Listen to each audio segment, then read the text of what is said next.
زكريا الدحشوري اللاعب اللي مرشح ان هو ينتقل للنادي الاهلي في مركز المهاجم الصريح. لكن النهارده انا جاي علشان احلل اللاعب، نشوف ايه هي مساهماته التهديفيه وهل اللاعب مناسب للاهلي، وايضا كمان هطرح سؤال بسيط: هل اللاعب مناسب لسكواد الاهلي الحالي؟ خلينا نجاوب، يلا بينا. زكريا الدحشوري لاعب ديبورتيفو لاكرونيا في الدوري الاسباني الدرجه الثانيه.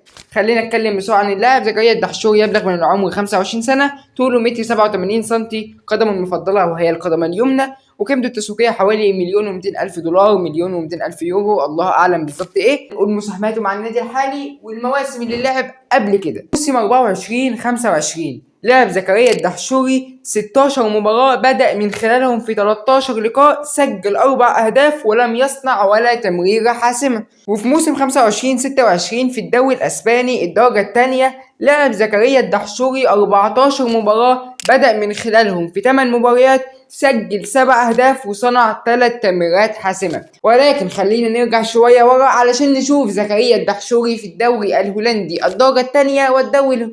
لعب زكريا الدحشوري في موسم 21-22 في الدوري الهولندي الدرجة الأولى، ولكن لعب لقاء واحد من خلال 18 دقيقة، لم يسجل ولم يصنع. لكن بقى اللي خلت زكريا الدحشوري يتشاف شوية ويتألق بشكل قوي جدا لأنه لعب في الدوري الهولندي الدرجة الثانية الموسم 2024 موسم 25، ده آخر موسم لعبه في الدوري الهولندي الدرجة الثانية.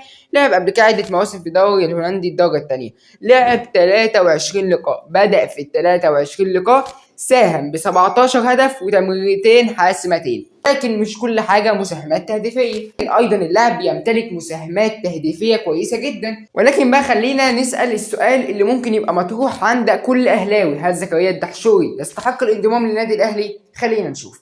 زكريا الدحشوري فعلا يستحق الانضمام للنادي الاهلي. لا، هو مش علشان مساهماته التهديفيه كويسه جدا، لا مش عشان كده، لان زكريا الدحشوري من اللاعب السريع، اللاعب القوي بدنيا، اللاعب اللي طوله مناسب، اللاعب ايضا اللي هو بيقدر يخلص انصاف الفرص. فانا هنا بتكلم عن لاعب عنده الامكانيه ان هو يخلص لك من بره منطقه الجزاء، من داخل منطقه الجزاء، فينش عالي، رأسيات عاليه، طول مناسب، فبيخلي له حته الرأسيات دي كويسه جدا.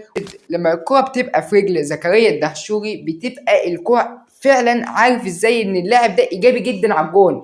يعني لما بياخد الكره حتى لما بيبقى في نص ملعب الخصم بيقدر ازاي ان هو ينقل فريقه، بالرغم ان هو مهاجم، ازاي يقدر ينقل فريقه لمنطقه الجزاء وكمان هو اللي يسجل الهدف. ولكن بقى هل زكريا الدحشوري مناسب لسكواد الاهلي الحالي؟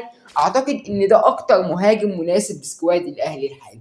مهاجم متحرك، مهاجم مع بن شرقي مع تريزيجيه ومع ايضا زيزو، هيقدر زيزو يوفر له الكرات العرضيه اللي ما شاء الله بتبقى متقنه جدا، بن شرقي الكرات ما بين الخطوط، تريزيجيه من النوع اللي هو بيلعب اوتو كتير او بيشوط كتير، فالكره ممكن ترتد له بشكل قوي. فهنا انت معاك لاعب مناسب. ولكن بقى ان شاء الله لو الاهلي قدر يتعاقد معاه في يناير لازم نكون واعيين لحاجه: مش كل المهاجمين هيبقوا زي وسام. ممكن يجي زكريا الدحشوري ويبقى افضل من وسام، الله اعلم.